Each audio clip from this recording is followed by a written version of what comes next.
War II, Poland, Italy, and two dads' armies. Okay, that's what we're doing today. Origins of two dads' armies.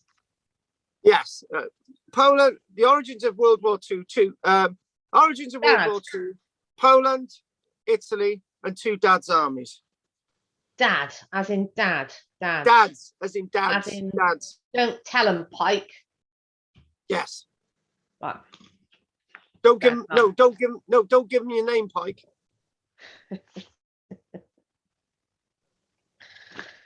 An all-time class. Right, so the question is, what did I say we were doing this week, last week? Italy, Poland, and the Finland War. Right, okay. That's, What I'm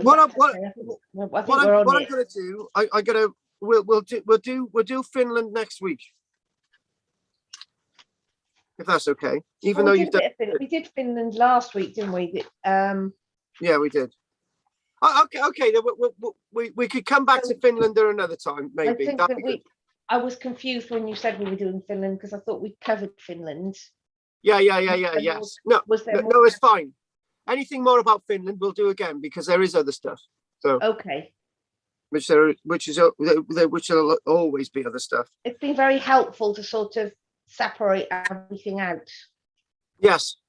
You know, I now know about Stalin, Mussolini, and Hitler. Finland. And how Mussolini became, well, he was the poor relation, wasn't he, to Hitler in the end? Well, it was a poor relation to everyone. And how he got dragged into it in a way with his own idealism. Yeah, if Mussolini had stayed out,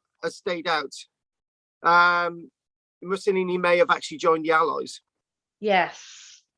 He was put in a bit of a position as well, wasn't he? The thing is, Mussolini could have, but Mussolini was in no position to take on the Germans. No. And then Hitler kind of used him, didn't he? He was a bit of a puppet to Hitler in a way. Because the fascist regime wasn't against the Jews in the first place, was it? No, they weren't. He wasn't in that. It was only in 1938, 39, and Hitler started to rev up his campaign against the Jews. Yes. And that's when Mussolini started firing them all from like his cabinet and civil service and things like that. But the thing is, it didn't fit in with his philosophy. Mussolini's philosophy was he was a bandwagon politician. He would join the bandwagon. He would go with what was popular. Basically, he was a populist politician.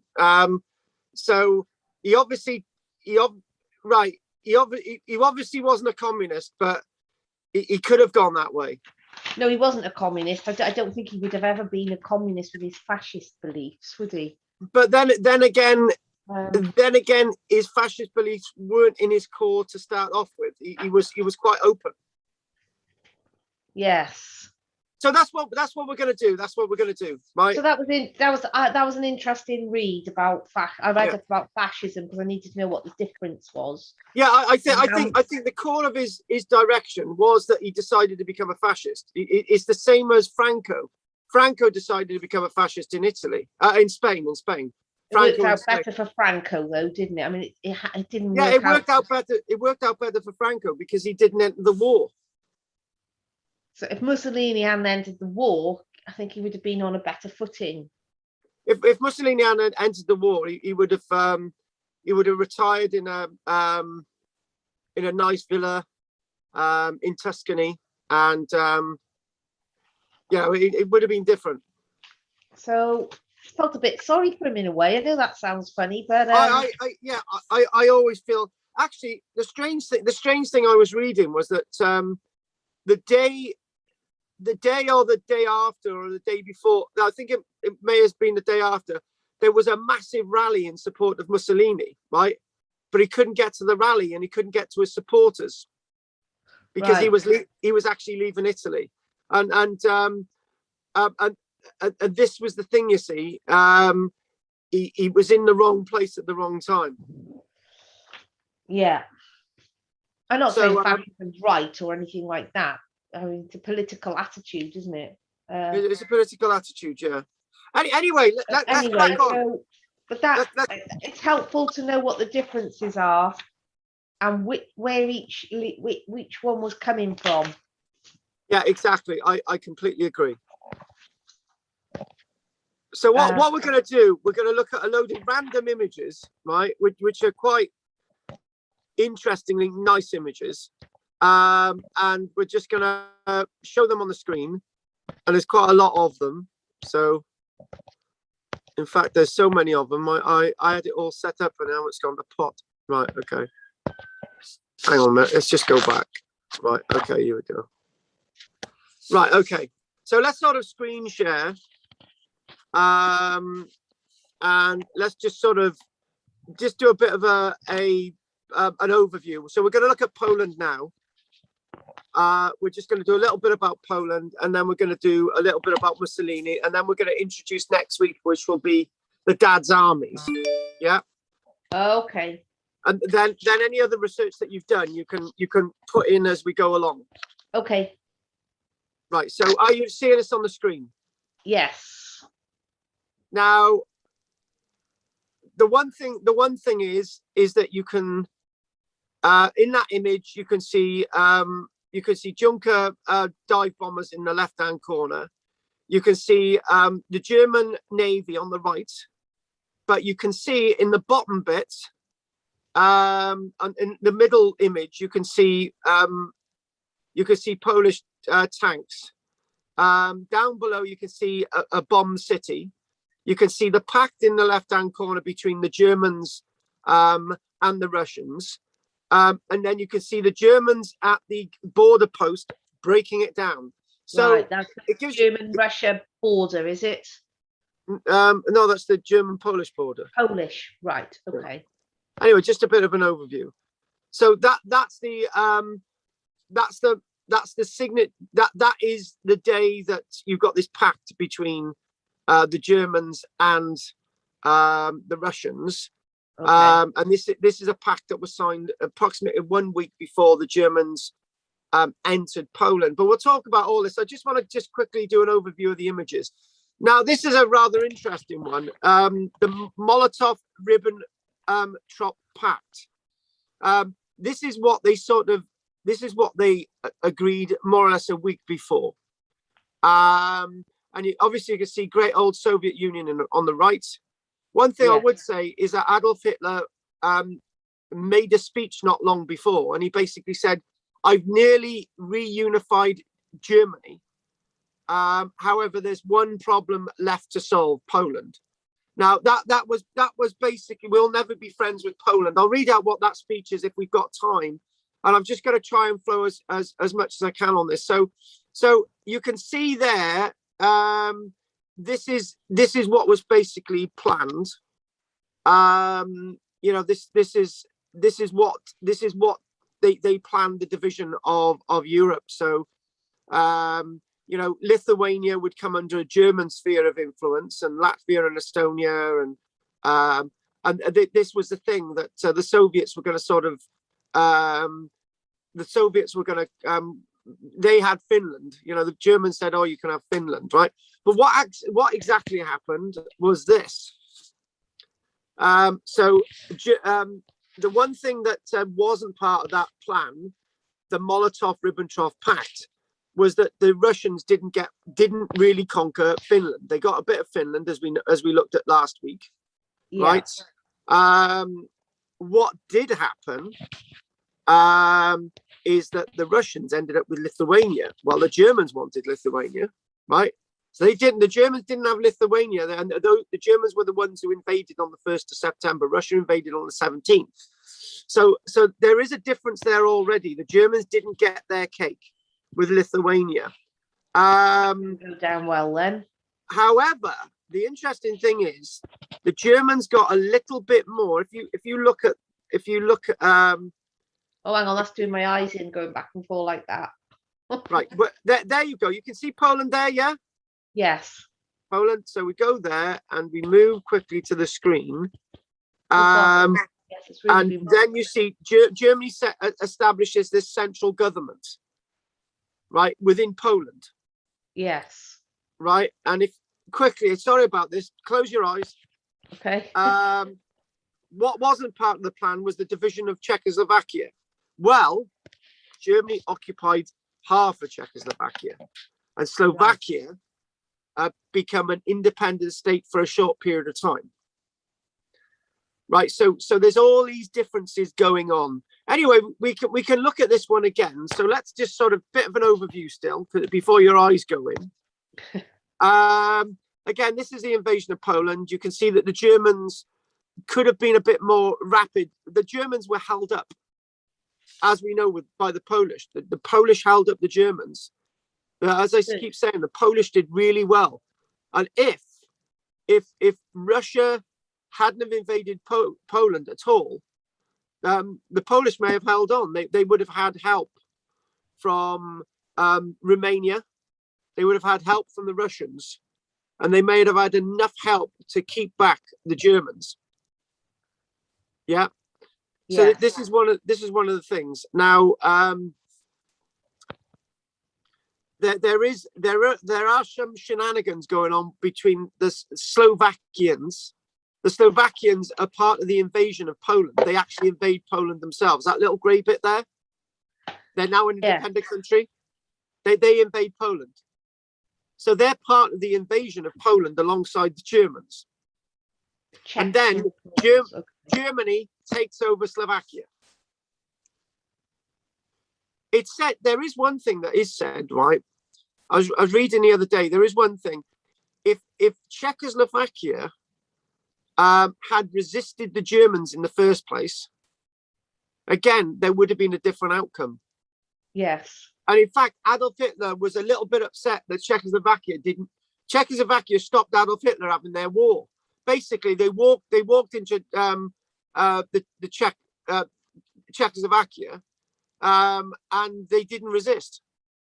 Well, Germany was under the Munich Agreement. It was accepted that Germany could have chunks of Czechoslovakia. Right, it was accepted. But if the Czechoslovakians had resisted, Germany would have had its war. And Adolf Hitler was very angry with the Czechoslovakians that he didn't have its war. Very interesting point, that. Now this is the Polish army. They've got good uniforms. They've all got weapons. They've all got helmets. There's 1 million of them. Yeah. This is the Polish army. Now, it's said that if the Polish army had mobilized, if Poland was aware that this was going to happen, maybe 3 days before, they could have mobilized, and Germany would not have. It would have been again, right? What I told you before, Rosamund, I'm not into what ifs and what buts, right? The fact of the matter is, Germany invaded Poland, but the only but I'm into is that I do believe that Poland could have held Germany off. With or without knowing, right? Okay, we're going to go with the principle that everything was as it was on the 1st of September. Poland was taken by surprise, but it could have still kept the Germans back. And if they could have kept the Germans back long enough, people at home would have been saying, hang on a minute, right? Germany's being held off by Poland. Adolf Hitler would have had to have done something different and basically said, oh, we've signed an agreement with the Polish. We can have Danzig back, Remember, the other country that was part of this, right, was Danzig, that also invaded Poland. We did that. We looked at that last week. Yes. There we go. We've got Polish artillery, and obviously field artillery. We've got there it is. The Polish had an air force, and they didn't have many planes, but they had enough to have. Right. Okay. there's a key point here. The Polish were in First World War thinking, right? Like lots of armies in Europe at that time. Germany was thinking differently than Poland. Lots of Polish officers had actually fought in the First World War, and I told you I was going to chuck weird facts in. 22,000 Polish officers who actually surrendered by the Russians were executed. And chuck away fact. When they're excavating mass graves in Poland, they always think that it's the Germans who have killed everybody, right, in these mass graves. But you find mass graves that the Russians were butchering Polish people as well. Yes. When they found one mass grave, they immediately thought, oh, this is the Germans. And then somebody said, hang on a minute, right? These are all Polish officers. Where did all our Polish officers go? These surrendered to the Russians. So who did the killing? And they started to understand that the bullets that were used in the killing of these Polish officers were not bullets that the Germans used. So I want to, again, I've chucked in a little fact there that's hopefully throwing things into the mix, right? So hang on a minute. I just got I think these are actually I've got to remind myself on this. Oh right, yeah, these are actually Polish planes. I just looked at markings. I was just trying to work out they're German. These are the Polish bombers. So they had bombers as well. Let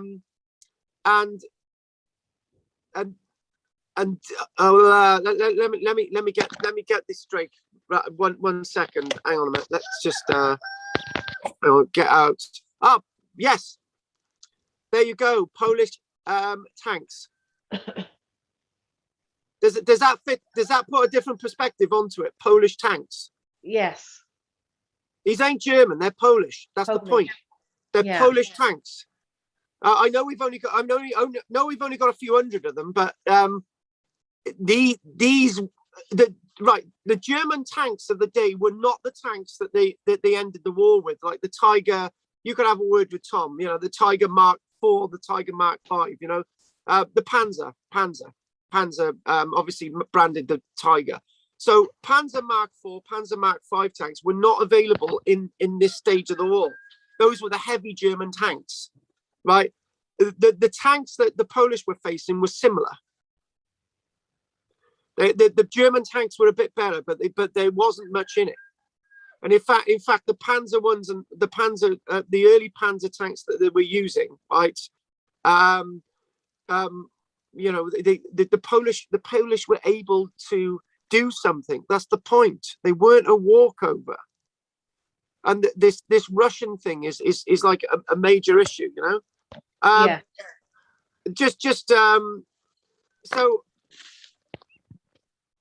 So this is what we're looking at, right? And what this is. This is the disposition of the German army, right?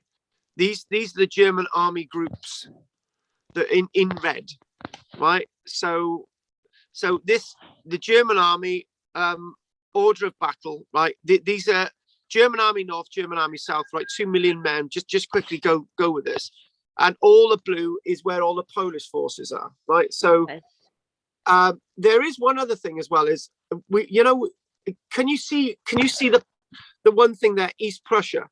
Poland is not just fighting a war from the one side of Germany, right? Rosamond is actually fighting a war from within Poland itself, because there is a bit of Germany still, you know. So the Polish, right? Okay, forget the Russians, right? That's what I want to do. I want to forget the Russians, and I pretend the Russians never invaded Poland, right? That's what I want to feel, right? But the problem is that what the Polish are facing, they're actually facing a two-front war. Except down in the east of the country, you could say that in the east of the country, they could like hold out. You know, they could.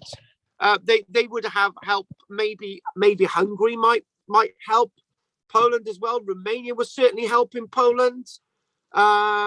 You know, the Russians would have helped Poland. But yeah. Anyway, I just want to I want to get onto some of the text I've got. So just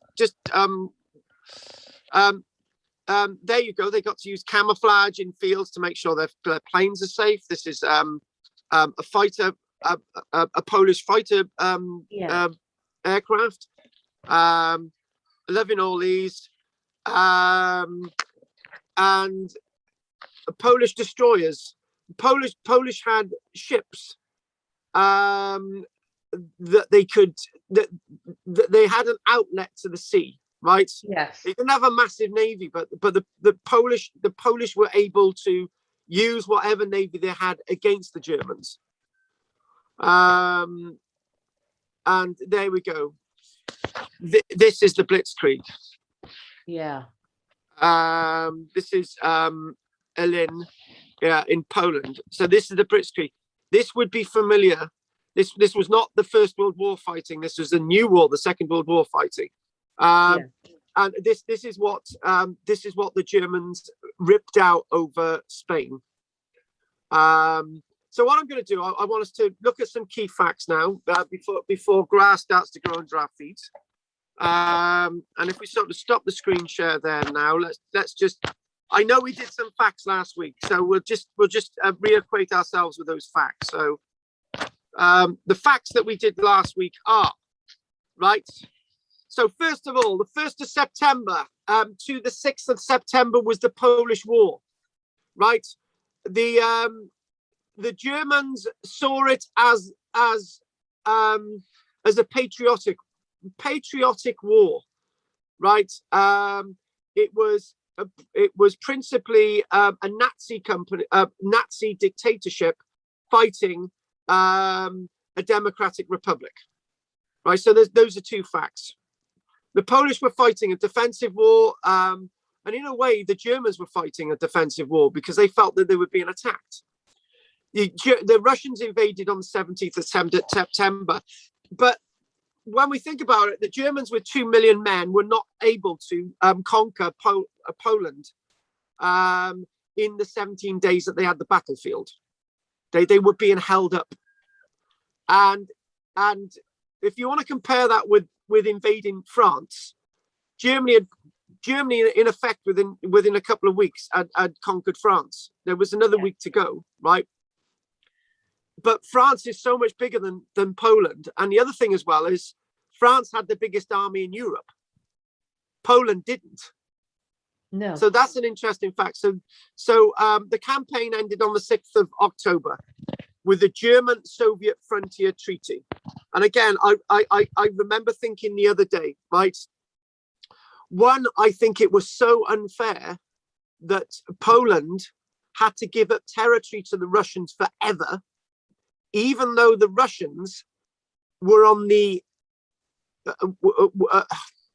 even though the Russians were our enemies, when they invaded Poland. So why should Russia keep that territory? I know the Russians were eventually on our side in 1941, but we've already had this discussion. I still think it's so unfair. I really, really do. And if anything, didn't it happen to Italy at the end of the First World War? Italy came out disappointed, didn't it? Oh yeah, Italy. Yes, that's how Italy kind of ended up in the position it was in with Germany because of what had happened at the end of the First World War to them. They were very resentful. The Italians were very resentful when they entered the war. They just thought, like, you know, what's going on here? You know, the same sort of thing is happening here to Poland, isn't it? Well, actually, to be honest with you, you can compare the same, but something Poland losing a third of its territory forever. You know, yeah. I'm sorry. The gains that it made from the gains that it made from the Germans, right? That's the gains it made from the Germans. You know what I mean? It's a different thing altogether. Anyway, let's carry on. So the Germans had two armies: Army North and Army South. It was, and the Russians had had 1, 2, 3, 4, 5, 6, 7, 8, 9, 10 armies, right? So they had 10 armies facing the German army groups, right?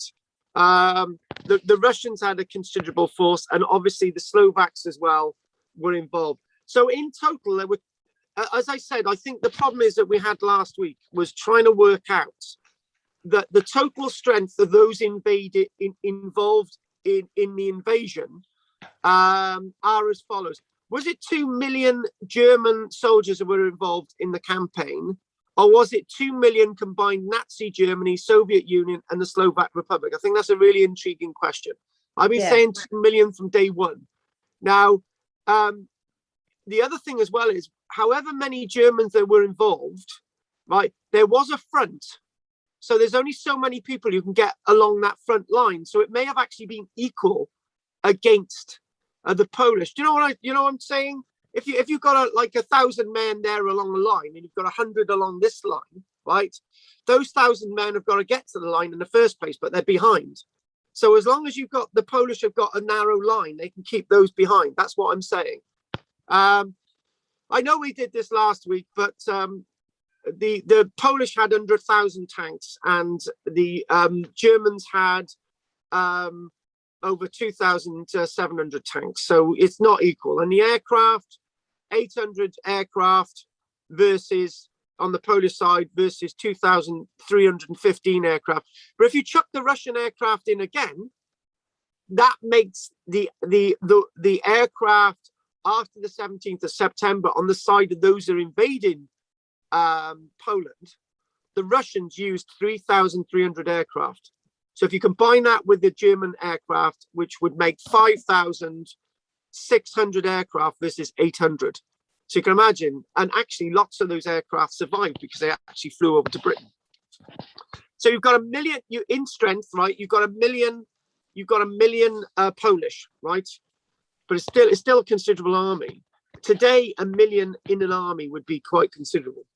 The British Army today is just over 100,000. So, a million, a lot. So anyway, quickly, if we look at the facts, interesting. The Polish had 800 aircraft at the beginning of this conflict. They lost 327 aircraft. So lots of those aircraft actually got out of the country. And obviously all its tanks and everything else were lost. So, most of them. So the point is that the Germans, the Polish lost 66,000 and the Germans lost 17,269. But when your back's against the wall and you're fighting 3 different countries, 4 actually. I've got no casualty figures for Danzig actually. I've got nothing. But obviously, but when you're thinking about this, and I know that all these are facts and figures and they don't mean as much, but when you edge against all of this, you start to think that the Polish did as good as they could have. And the Slovak Republic wasn't much of a bloody problem. It was a little tick in their side. So anyway, what we had, what started this off was the Glenwitz Incident, right? And what it was on the border between on the border between Germany and Poland. There was a place called Glenwitz, Gleiwitz, right? It was known as the Glenwitz Incident. It was seen as a false flag attack. And what that was, on the night of the 31st of August, it's believed this was staged by the Nazis, along with 24 similar incidents. It was believed that this was all planned by the Germans.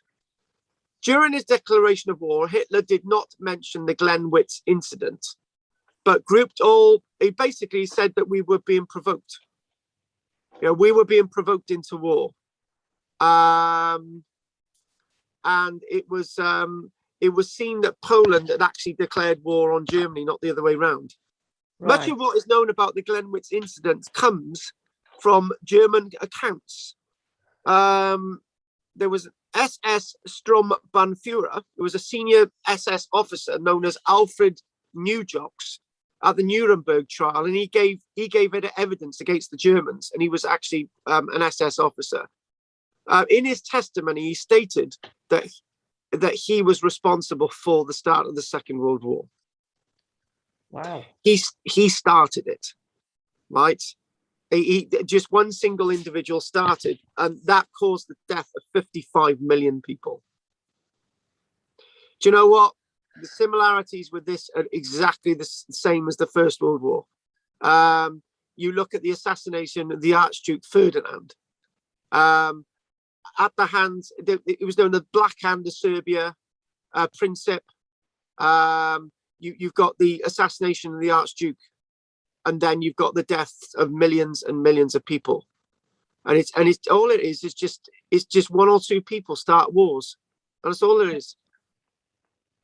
The thing is, right? The thing is, you know, if this guy hadn't been up for it, right, may never have happened. But anyway, Alfred Newjox, right? Newjox, the one who's responsible for the start of the Second World War, he stated that he organized the incidents under the orders of Reinhard Heinrich, who was an evil and Heinrich Müller, chief of the Gestapo. On the night of the 31st of August, a small group of German operatives, led by Newjox, seized the Glenwitz station and broadcast a short anti-German message in Polish. The operation was named Großmutter Gestorben, grandmother died. The operation was to make the attack and the broadcast look like the work of Polish anti-German saboteurs. To make the attack seem more convincing, the Gestapo executed Franzek Hoyok, a 43-year-old unmarried German from Upper Silesia. And basically, they executed this individual. He was known for sympathizing with the Poles. He had been arrested the previous day by the Gestapo and dressed to look like a saboteur. So in other words, this guy, right, who had Polish sympathies, right, was dressed to look like a saboteur, then rendered unconscious by an injection of drugs, then killed by shotgun wounds. Heinrich was left dead at the scene so that he appeared to have been killed while attacking the station. His corpse was then presented to the police and press as proof of the attack. So in other words, you know, it was all fake. Several prisoners from the Dachau concentration camp were drugged, shot dead on the site, and their faces disfigured to make identification impossible. The Germans referred to them by the code phrase canned goods, conserve. Some sources incorrectly refer to the operation as canned goods. You know, there's lots of names for it. In an oral testimony, another at Nuremberg, Erwin Lauhausen,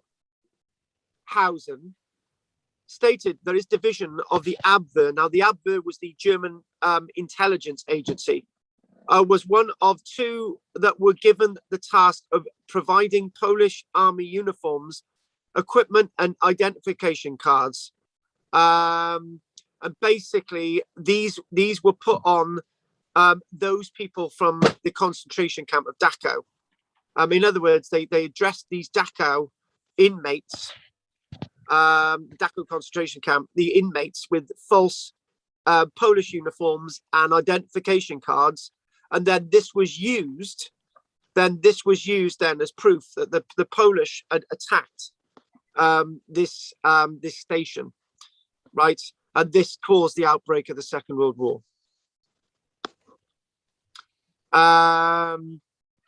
Now, there is one really interesting thing. Do you know the film Schindler's List? Yes. Now, Oskar Schindler, who by the end of the film turned out to be a great hero and he saved 1,200 Jewish lives, he had actually believed in Nazism, right? He believed in everything that Nazism was about, but not really the Holocaust. You know, no. As soon as Oskar Schindler realized what was going on, he thought, right, I'm not going to do this anymore. I'm going to remain a member of the Nazi Party, but we're going to actually start saving lives. In fact, In fact, I would have probably been the same as Oskar Schindler. In that, as an archaeologist in Germany, I would have probably been on a good wage, and I would have believed what I was doing was right. But as soon as I was presented with this, lots of German soldiers were unaware what was going on because they were on the front, and you know, and it was just yeah. Anyway, interesting enough, Oskar Schindler, who was the one, who was this great hero, and Schindler's List is based on a completely true story. In fact, I realized the other day about Schindler's List that they did the portrayal of what was going on in Schindler's List was nothing compared with what was going on. They dumbed down what was going on in Schindler's List. And the other thing as well is the people playing in the film Schindler's List were actors. Yeah. So in other words, the horror of Schindler's List, no matter how good it was nowhere near of the horror that actually happened. And Schindler is actually said to have supplied the Polish uniforms and the weapons for this incident. So Schindler was involved at the beginning, and at the end, you'd come out a different person. Yeah. Oskar Schindler had no idea what was going on, right? He had no idea that the uniforms he was providing, because Schindler had been basically a Polish. He had been a spy for Germany in Poland. Right. He'd worked for the Abwehr intelligence agency in Poland. He managed to get all of these uniforms. So what basically happened, in short, just a quick, the Glenwitz Incident. And was in short, it was a group of saboteurs, who had been made to look like saboteurs, who had been shot dead in attacking the Glenwitz outpost, the Glenwitz radio tower, right? And when they had captured the radio tower, they basically made an announcement to say that they had captured the tower. And that announcement that they made on the 31st of August, to say that they've actually captured the tower, was the start of the Second World War. So obviously the people, to show that the tower had been attacked, they made out that there was these German soldiers and so on the floor and whatever, and that's basically what happened. Does that make sense? Yes. So what we're going to do now, we're going to do a little bit more about Poland. So now there's lots of this. So after the 1st of September, what we do have is that the Polish are losing and winning battles, mainly losing them, but they do have one or two victories against the German army. And what the Polish were going to do, they were going to retreat to the southeast, and the back of the Polish army would be Romania, right? So in other words, as long as they managed to get close to the Romanian border, they could be supplied with weapons and arms to keep the war going, to convince the British and the French to get involved in this war. They were hoping, but unfortunately, Russia invaded Poland, so all that changed. And there's something else that we're going to do now quickly, right? There was something known as the Tsar Offensive, right? Where France invaded Germany. The Tsar Offensive. Say that again? The Tsar Offensive, TSAR? No, Tsar, SAAR, the Tsar Offensive. SAAR, okay.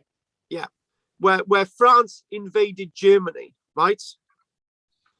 And basically, when France invaded Germany, right? It was they went into Germany and they basically thought, oh, we can't be asked, and they went back to France. Oh. But it involved, interestingly enough, involved on the French side 400 tanks, 4,700 pieces of artillery, and defending that little area of Germany was only 100 German artillery pieces.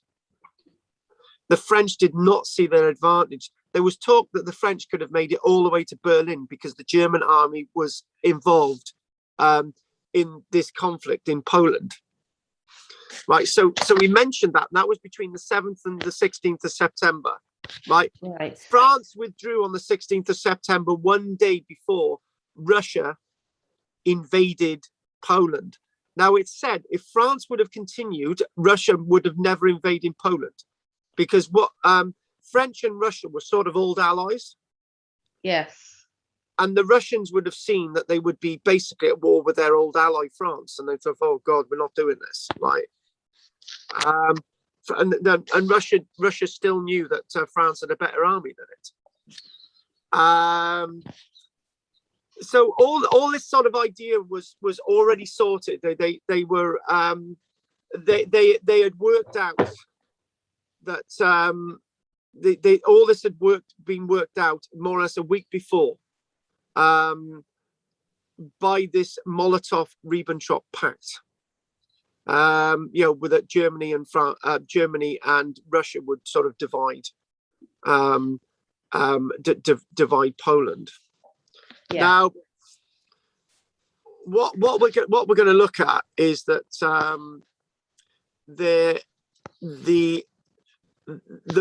the Polish, one day before the Polish surrender, right? One day before the Polish surrender, there was a big battle known as the Battle of Kock. Yes, Kock, the Battle of Kock, right? And at the Battle of Kock, the Polish were still able to put into the field 18,000 soldiers, right? And they were against 30,000 German soldiers. And over the period of those few days, the casualties on the Polish and the German side, only just in the hundreds, were equal. So the Polish were holding against the German army, right? But the Polish forces had lacked ammunition. They lacked ammunition because they weren't getting their supplies from Romania. Right. Think about it, right?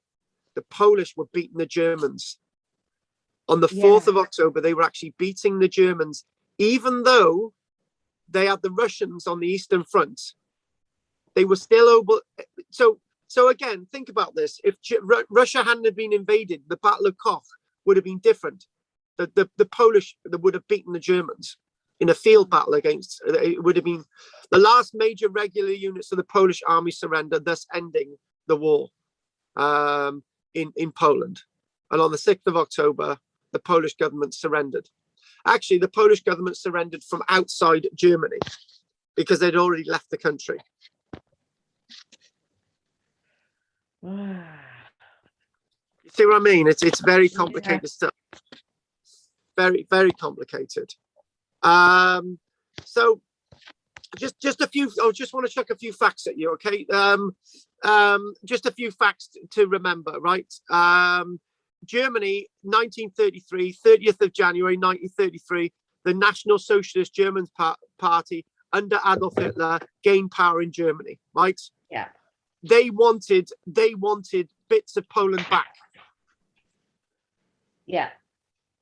They wanted bits of Poland back, right? They wanted their country back. And however, unfortunately, you can't have bits of your country back because in 1934, between Germany and Poland, there was a German-Polish non-aggression pact.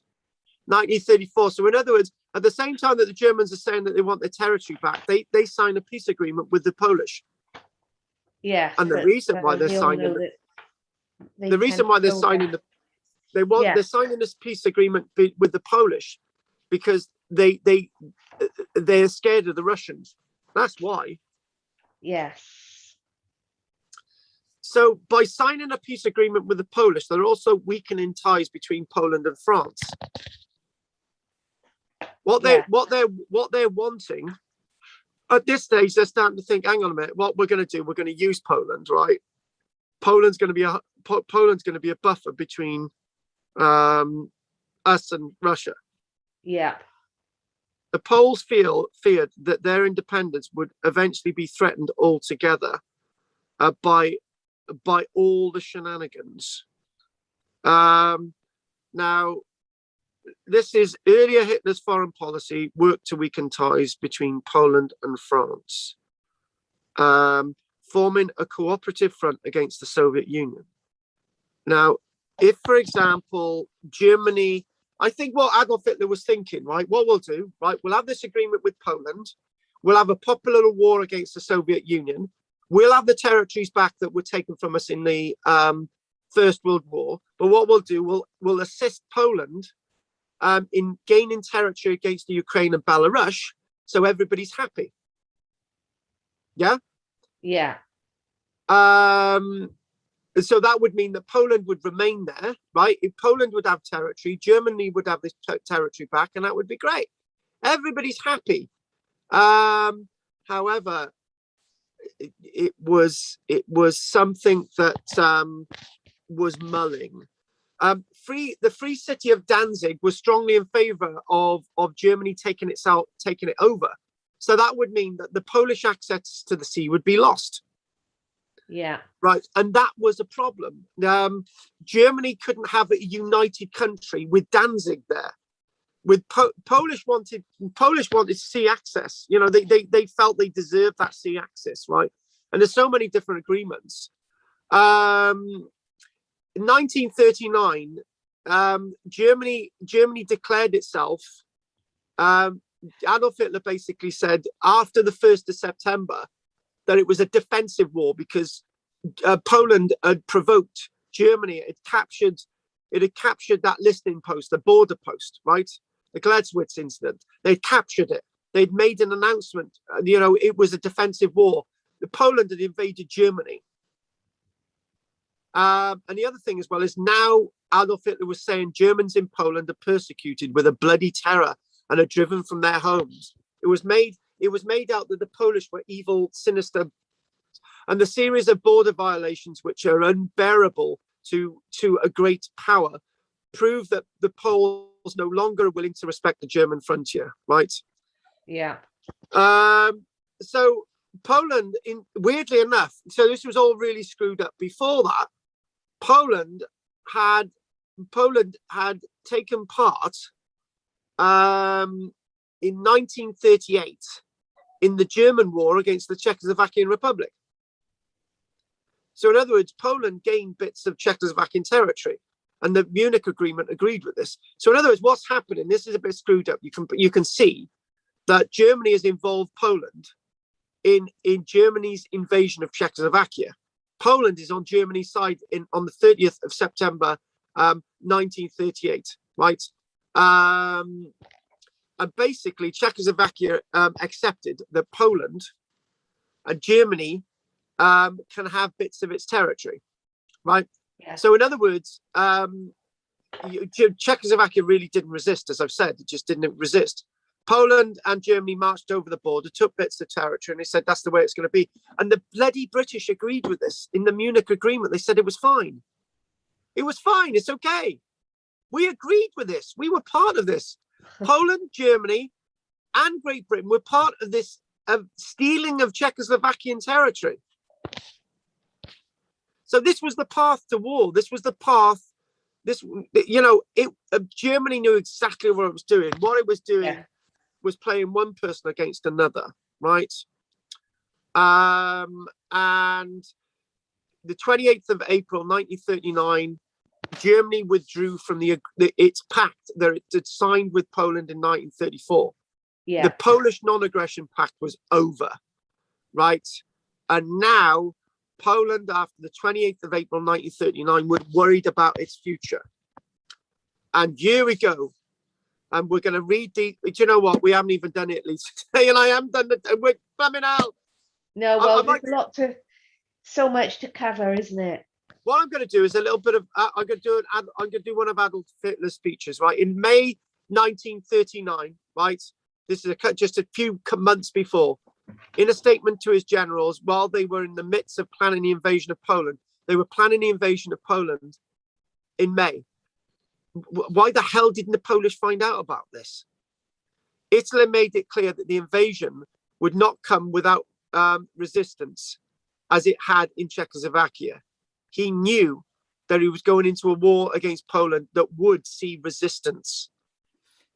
With minor exceptions, German national unification has been achieved. I wish he'd have stopped there. Further successes cannot be achieved without bloodshed. Poland will always be on the side of our adversaries. So this agreement, the 28th of April, to break ties with Poland, is all planned. Danzig is not the objective. It is a matter of expanding our living space in the East, of making our food supply secure, and solving the problems of the Baltic states. To provide sufficient food, you must have sparsely settled areas. There is therefore no question of sparing Poland, and the decision remains to attack Poland at the first opportunity. We can not expect a repetition of Czechoslovakia. There will be fighting. On the 22nd of August, and this is where we will end the Polish stuff today. On the 22nd of August, the Molotov-Ribbentrop Pact, non-aggression pact, just over a week before the onset of war, Hitler delivered a speech to his military commanders, and he said, the objective of the war is physically to destroy the enemy. That is why I've prepared for the moment only in the East my death's head formations with orders to kill without pity or mercy all men, women, and children of Polish descent or language. Only in this way can we obtain the living space we need. So that was on the 22nd of August. I've got to muck up with my dates. The Molotov-Ribbentrop Pact was the next day on the 23rd of August, basically within the space of hours. This was secret talks with Moscow. And basically, this was to divide Poland into two bits: a French sector, a German sector, and a Russian sector. And this is, you know, this was going to be something terrible. And that idea that Germany was already saying that they weren't going to spare Polish people. This was the beginning of the end, and this was going to be the Holocaust. Yeah. This was going to be everything else. Reinhard Heydrich's meeting to decide the final solution just within a few years of this.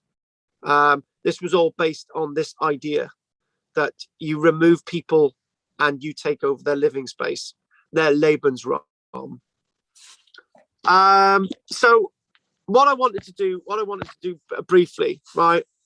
What I wanted to do briefly was I just wanted to we said that we were going to mention Mussolini. We can't do this without mentioning Mussolini.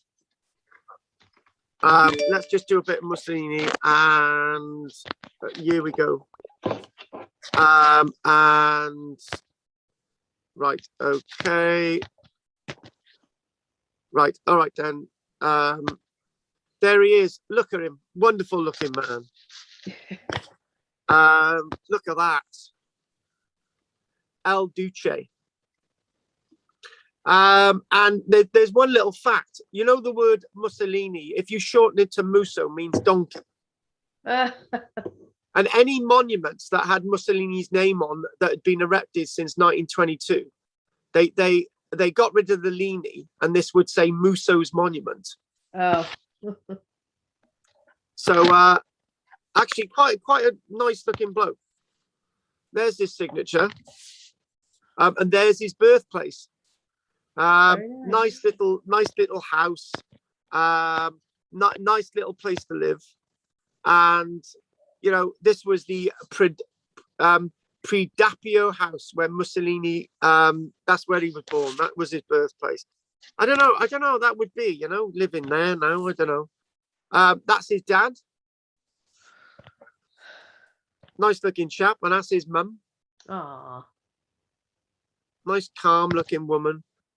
And there is Mussolini's. There he is as a criminal. You know, the criminal records were much better than they are today.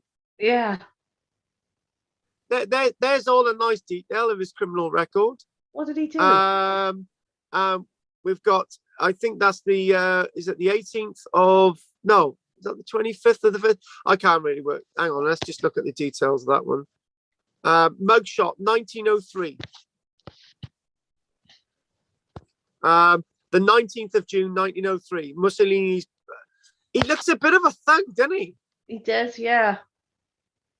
My God, you wouldn't muck around with him in a bloody man's shower. No, you wouldn't. Even if you're a woman. And there he is, a portrait of Mussolini. There he is, a bit more refined. That's him in 1900. How did a nice looking boy like that go from that in 1900? Fall from grace, eh? To there. 3 years later, he looks like a real thug. And there he is. Now he's looking stern and stentorial. He looks like, he looks like a nice man there, doesn't he? He looks like well, yeah, look at that. No, he looks like a nice lad there in 1900. So there he is in 1903. And there we go to, let's have a little look at the details here. So this is, oh God, what date is this one? Hang on a minute. I'm trying to work out the date on that one. I think it just said 1914. I'm not sure. Yeah, it looks about right, doesn't it? Looks about right. I like little things like this, trying to get into the, and there it is. Mussolini. Mussolini. He's going to be amongst that somewhere, hopefully. And that. Those are the Italian soldiers. That's lying on the floor, is it there? Oh no, come on! I don't know. That's it in 1918. Do you know that the Italians had so much to be happy about in 1918? They had actually defeated. They had defeated Austria, you know. But what a settlement they had at the end of the war. Yes. Do you know, they had lost. Actually, when you think about it, it's a similar anger to what the Germans had. The Germans had the anger of, we've lost everything. We've lost all our bloody land after the First World War. You know, and the Italians, we've lost all these lives, and what have we gained? Yeah, you can feel it, and they both come out on the same side, and that's it's the way it is. And there's Mussolini there he is in 1917, looking very, very proud, defeating this great empire, Austro-Hungarian Empire. Oh, there he is, good old Mussolini. He looks very. Look at that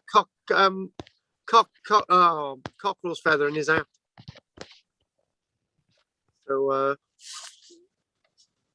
he looks fairly happy. Yeah, he looks as if he's going. Yeah, he's getting places.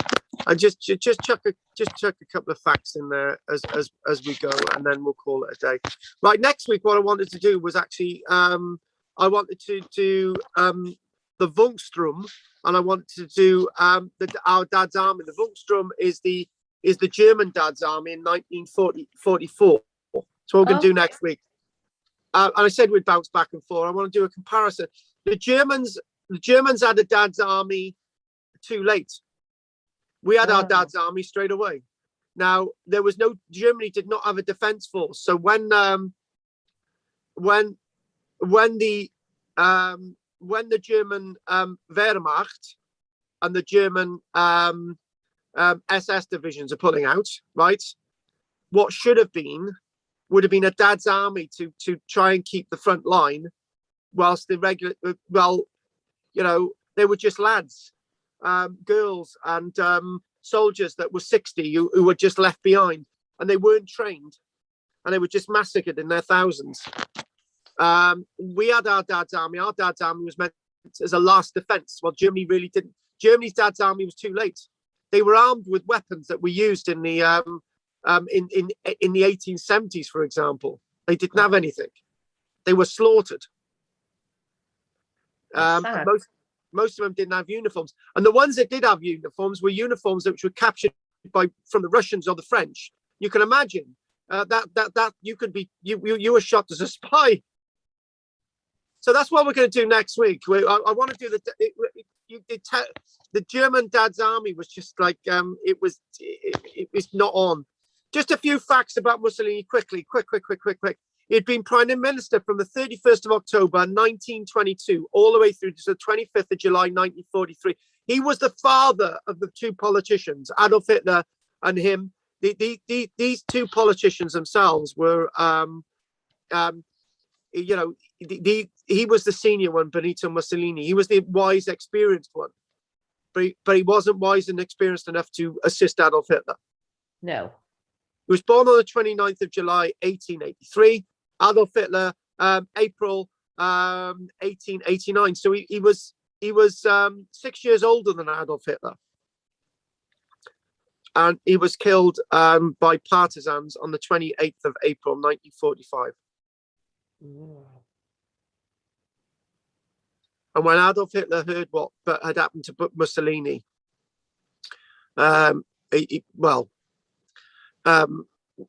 80% of the evidence is to say that Adolf Hitler shot himself, and 20% is that he escaped. But the fact of the matter is, he had to leave that bunker, because if he was captured, the Russians, we've already said what the Russians would have done to Hitler, kept him in a cage, or there is talk that Stalin would have sent Hitler to Siberia with a small entourage, living in a house in Siberia somewhere. Yeah.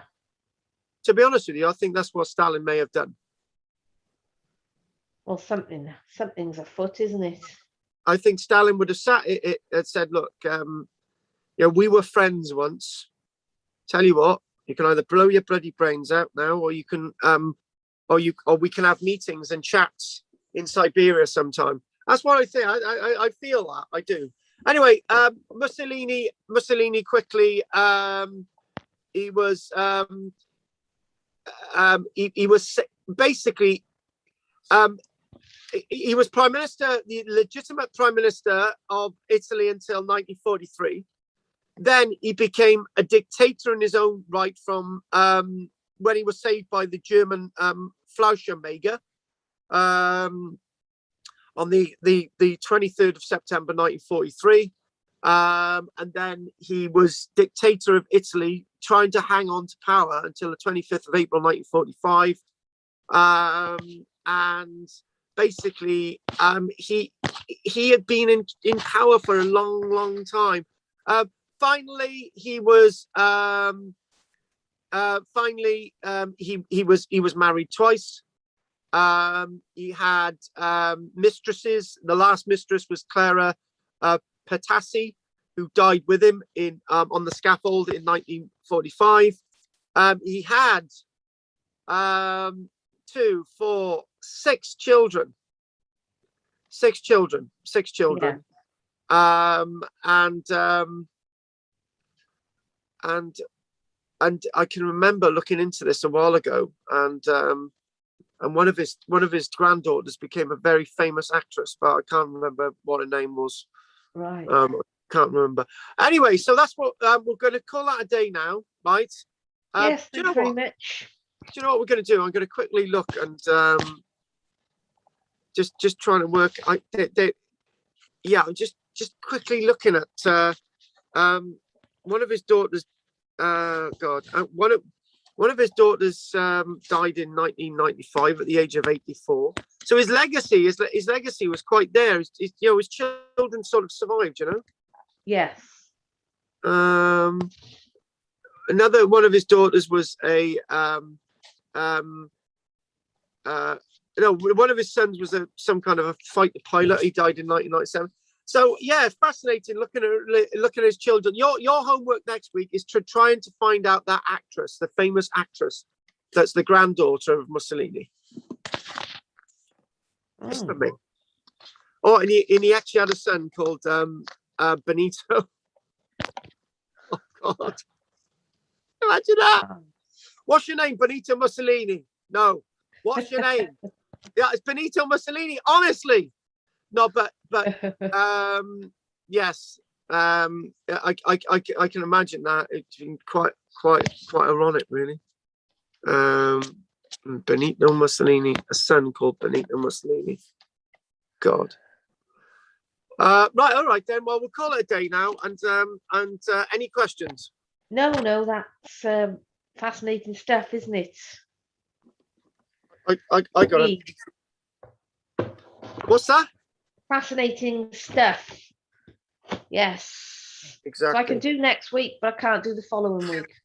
Okay. No, that's fine. Good. If you wanted to sort that out for me with the money and stuff, then go for it. All right then, I'll do that. Piece of medieval pottery. Where from? Found dumped in soil along that car park on the seafront, the Cold Nap. Oh, really? So it would be really nice to work out which garden this came from, but I put something on the internet and I couldn't come up with anything. So what? Somebody just took their rubbish there and dumped it. Yeah, but they obviously had medieval stuff in their garden. Never mind, that's life. Yeah, it is. Right. So what we're going to do now? I'm just going to grab a quick cup of tea. We'll stop the recording and we'll see you next Okay, week. I'll take it up to Stavros. Anything you want to ask me? I don't think so, Carlos. I think we've covered everything. Okay. All right then. Well, I'll see you next week, Rosamond. Oh, yeah. I've got to move now. I have my legs crossed. They've gone dead. Right. So I'll stop that recording now, and I'll see you next week, Rosamond. All right then. Jessica passes on her love, and she misses you on a Friday. Bless. Well, I'll try and come along one day. Well, you missed the chips, you did, on Friday. Oh, you never had chips. You missed the chips. We did. We had chips and scrumps from up the road. Very nice. There we are. Well, by the way, the Owen's got some more tops for us to collect. So. Oh, is he? Yeah, we'll have to sort that out. Okay. Well, let me know and I'll go and get them. Good. Anyway, thanks for that. Anyway, I'm going to Hoyle. You're going to get a drink. I'll take you. Oh no, I'm going to get a drink while you do that. Take care. Bye. All right. Bye. I'll leave it on so that staff can just come into you.